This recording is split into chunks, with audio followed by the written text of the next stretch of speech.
Welcome to the Earth Feels podcast. I'm Rose. And I'm Christine. Welcome to Earth Feels, the podcast for people feeling overwhelmed by the endlessly gloomy climate news. Where every week we have soul-based conversations about climate change and explore the idea that climate change may be happening for us as much as it is happening to us. If you are ready to shift your focus and secure the future for our kids and our grandkids, then this is the podcast for you. And yes, we do know how to spell.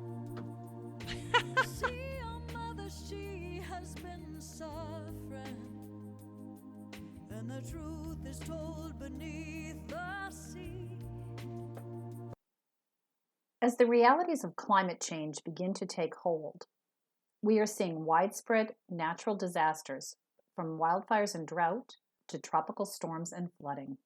Phoenix, Arizona this week marked 6 consecutive days with temperatures over 115 degrees Fahrenheit. California is plunged into a water crisis with fully 95% of the state in drought. The ice shelves at Pine Island Glacier in Antarctica and in Greenland are melting at a faster rate than previously thought. Biodiversity loss stares us in the face, on land and in the oceans. In North America, nearly 3 billion birds have been lost in the past 50 years, and 30% of our plant pollination network has disappeared. I know in my garden, the bees are minimal. Every time I see one, I want to offer it water and ask what I can do for it. Sounds crazy. 80% of East and Southeast Asia wetlands are classified as threatened. And climate refugees are already being forced for their homes in search of more hospitable and habitable lands. Stunningly, the World Bank predicts that more than 1 billion people worldwide will live in countries with insufficient infrastructure to withstand climate change by 2050. So it seems like humanity is failing abysmally in our responsibilities as stewards of creation on our beautiful planet Earth. And more than a mere scientific, political, or economic debate, the impending climate catastrophe may just be the moral dilemma of our time. So the question occurs, is tackling the climate crisis a moral imperative? To help me get a better understanding, I reached out to spiritual and religious leaders for their perspective. And here are their answers. First up is Devin Singh. Devin is a social theorist, a scholar of religion and theology, and a leadership strategist and advisor. He's a tenured associate professor of religion at Dartmouth, where he teaches courses in religion, philosophy, ethics, organizational dynamics, and the connections among religion, economics, and politics. He serves as a guest lecturer at Tuck School of Business, and he has held similar positions at Harvard, Princeton, and Yale. Devin got his PhD in religious studies from Yale, where he was named a Whiting Fellow, Yale's highest recognition for research in humanities. I'll include a link to Devin's personal website where you can read more about his background. I think you'll find it pretty fascinating. Here's what Devin has to say. Tackling climate change is absolutely a moral imperative, and what comes to mind first is the need to address a number of destructive, religiously inspired worldviews and understandings of the environment that lead to, unfortunately, a kind of abuse or neglect. One is the idea that the earth will somehow be destroyed and renewed. This vision imagines a kind of reboot at the end of history. And the problem with this view is that it often justifies neglect and abuse of the environment with the idea that, well, it's all going to be destroyed and burned anyway and be created anew. Another problematic view is the idea that the earth was given to us to use, that it was an instrument that we lord over and control, And this justifies a mechanistic and exploitative relationship to the earth and to the environment. So instead, what's needed, and we can draw on religious and spiritual traditions for this, is a vision of relationality and coexistence, that we are part of the earth, part of the environment, and we should exist in a relationship of care, reciprocity, and mutual dependence, that we are part of everything that is, and we don't exist outside it, we don't exist independently from it, and it's not an instrument for us to control and rule over, but it's our home and it's an extension of us. And so we need a renewed vision and a renewed theological vision of that relationship. Next up is Reverend Tony Cryer. Tony is the Reverend at Unity Church here on Cape Cod, which, when I attend, is the church I go to. He's been a New Thought leader and a teacher of A Course in Miracles for over 20 years. He's helped to establish spiritual centers in 5 different countries in South America in the past 10 years.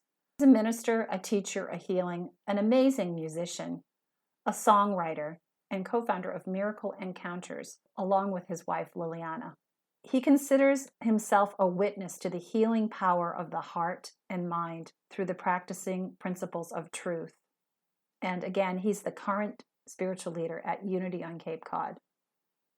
Here's Tony. Tackling climate change is our most urgent moral imperative. And it's very important to recognize that what we do to the earth, we do to ourselves. We really are at a moment of incredible choice. Who we want to be, what we want our lives to be like, what we want to stand for, and what kind of earth we want to leave to our children, our grandchildren, and their children, and generations to come. It's a moral imperative because climate is affecting people all around the world. Those who need the earth to sustain themselves, to grow food, and to live in peace with one another. If we tackle climate change now, we will avoid a lot of needless suffering in the world. And that is a moral imperative. Thanks, Tony. I hadn't really thought about the moral imperative of reducing suffering.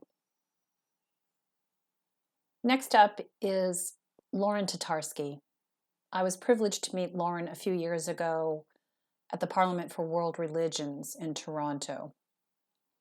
I believe it was 2018, but a couple of years have kind of been absorbed into the ethers, so I'm not quite sure what year it was.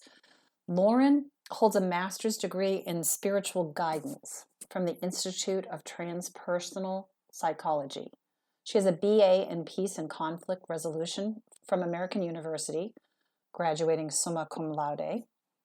Her postgraduate education focused on interfaith and interspiritual studies with an emphasis on spiritual psychology and what it means to engage in a life of spiritual growth.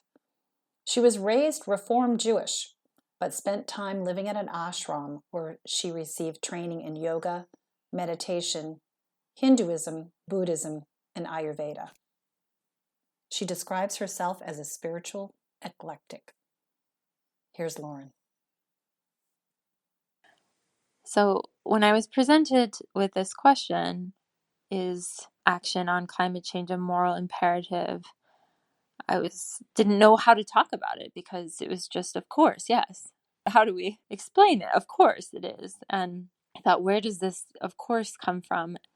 What I know to be true as someone who identifies as spiritual, not religious, and who works in a community of people doing inner healing and outer healing social justice work, what I know is that when we do the work of healing to dismantle the internalized white supremacy, the internalized patriarchy, the internalized capitalism, which may sound like theoretical things, but truly live in our bodies in a way that keeps us distant from ourselves. Once we reconnect to our true selves, we realize deeply the interconnectedness of the earth. We actually scientifically know that our nervous systems are deeply attuned to the natural world. And once we know that, we know what's right. We don't have to ask. Of course, it's a moral imperative. It's a knowing. Our next spiritual leader offers us the Buddhist perspective. My name is Mike Jinji Sunya Wood, and I am a Zen monk. However we choose to frame the argument, climate crisis is an immediate threat that calls for action as well as dialogue. To say otherwise is to admit to our shame that future generations of all life forms, including our children, ultimately do not matter as much as short-term profits or political posturing. It is typically when common sense and reason do not rouse the heart, we appeal to the sense of morality. A grave word to grab the heart or induce guilt, perhaps, an appeal to one's larger sense of purpose, a higher self rather than a smaller self. Part of that moral imperative will have to include care for those who may already be fated to suffer or are currently suffering the effects of climate change. But all of our lives are brief and fragile. To take care of your home is common sense. To keep it clean and in shape for your children, your neighbors, or future owners is morality, is moral stewardship. Do you know what shape your house is in? Our fifth guest is Sandy Hart. Sandy is the founder of SARA, the Spiritual and Religious Alliance for Hope, the oldest women's interfaith organization. Compassion is the morality to see the suffering in another and the impulse to take action to alleviate that suffering.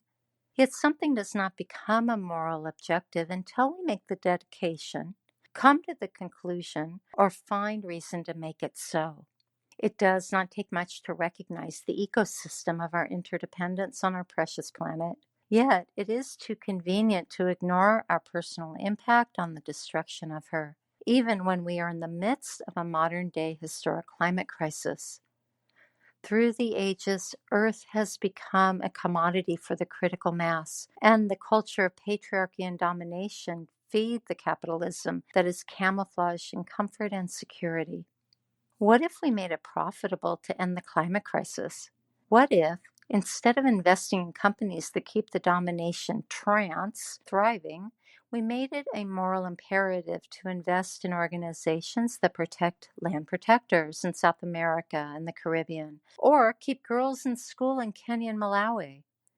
What if all children were raised in this sentiment of Dene Elder Belinda Araccio of Canada? The trees, plants, and grass that grow upon her are like her hair. The stones and rocks are like her bones. The water and natural resources that flow in her are like her blood. Until we know her as a living, breathing being, it is only then that we can honor her. Thanks, Sandy. I couldn't agree more. It seems honoring our mother will require a fundamental shift in not only what we value, but how we see ourselves in relationship to all of creation. Our next guest is Vincent J. Pastro. And Vincent is a Catholic priest from the Archdiocese of Seattle. Vincent's experience in the Latino community is extensive. He served for 5 years in Lima, Peru, and has had many years of pastoral experience with the Mexican undocumented immigrant communities. He has a Doctor of Ministry in Preaching from the Aquinas Institute of Theology in St. Louis, Missouri. Here's Vincent. Yes, climate change and global warming are among the biggest moral imperatives of the day, in my opinion.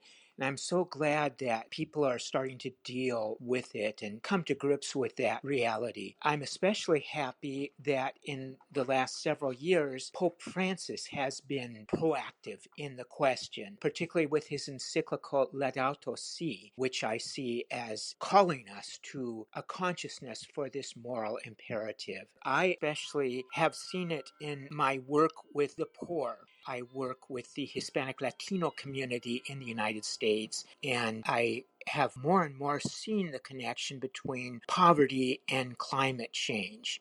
My sincere hope is that our world community continues to address this important moral imperative. Thanks, Vincent. I'm loving the timely chiming of the church bells in the background as you speak. I too believe in the importance of Pope Francis's address on the care of our common home. In fact, Christine read excerpts from Pope Francis's 2015 encyclical on climate change, Laudato Si', in episode 32, really early on in our podcast career here. I'll enclose a link to that podcast and to Pope Francis's encyclical in its entirety. Next up is Tori Goebel. Tori is the national organizer and spokesperson for Young Evangelicals for Climate Action. I don't think we can overstress the need to listen to our youth. The condition that we leave our world in for our youth is of utmost importance. And Tori believes it's fundamental to address this crisis as a Christian. Here's Tori. From a Christian perspective, climate action is indeed a moral imperative and a biblical calling. The climate crisis has deeply disproportionate impacts and is already hurting communities in the United States and around the world. Dangers like climate-fueled extreme weather events and harmful pollution are hitting Black communities, communities of color, tribal and indigenous communities, and low-income communities first and worst. It is imperative that we respond with love and boldness to this moral issue. As a Christian, I am called to care for God's creation, and that includes my neighbors and the natural world. In Matthew 22:37-40, we read the greatest commandment, to love God and to love your neighbor. If I am to love God, I should care for what God has created by boldly addressing climate change for the sake of my neighbors. I think it is important that we don't just address climate change, but do it in a way that includes the voices and leadership of communities impacted by environmental racism and oppression. I believe it is a moral duty to confront the reality of the climate crisis and strive for a more just world where all of God's children have access to clean air, safe water, and a stable climate. The climate crisis needn't be a conservative versus progressive issue. As Tori so eloquently states, the care of creation, all species of creation, all peoples, regardless of skin color or economic status, is essential for all of us as spiritual beings. Lastly, we have Alan Seal. Alan is the founder of the Center for Transformational Presence. He's an inspirational speaker and an author. We featured Alan in episode 50 of Best in Climate, again, early on in our podcast, with his essay, The Great Slowing Down, Hearing and Responding to the Callings of Our Times. It always amazes me how a reading hits my heart differently, depending on when I read it. And I went back to read Alan's excellent essay before recording today. It speaks to the opportunity that Mother Earth is allowing us at this moment of time. I'll include a link to that essay. Here's Alan. Climate change is maybe the biggest moral imperative of all right now. Yet for me, it's not about tackling climate change. That implies that we as humans know the best. No, actually, we need to become partners with the earth, to listen to her wisdom, to take our assignments from the many messages that the earth is giving us all the time. Ancient wisdom teachings and quantum physics both show us that everything is connected to everything else. The earth is a matrix of interconnections. We humans tend to think of ourselves as the most intellectually evolved species on the planet, yet collectively, we don't seem to understand how we fit into the greater scheme of things. All other life forms in the natural world seem to have an instinctual sense of their place in the larger system. They fulfill their role. They understand how the natural world works, that there are rules, so to speak. Yet, collectively, we humans don't quite seem to get it. And it's time. We are a part of the whole ecosystem, not above it or separate from it. We are a part of the system, just like all of life. So it's time for us to learn how the natural world works, to learn the rules, how this incredible ecosystem called Earth works, to recognize it as our home, indeed the only home we have. Okay, so there you have it. A microcosm of spiritual and religious leaders whose collective wisdom appears to substantiate that this existential crisis far outweighs our current obsession with GDP, unlimited economic growth, and political divisiveness.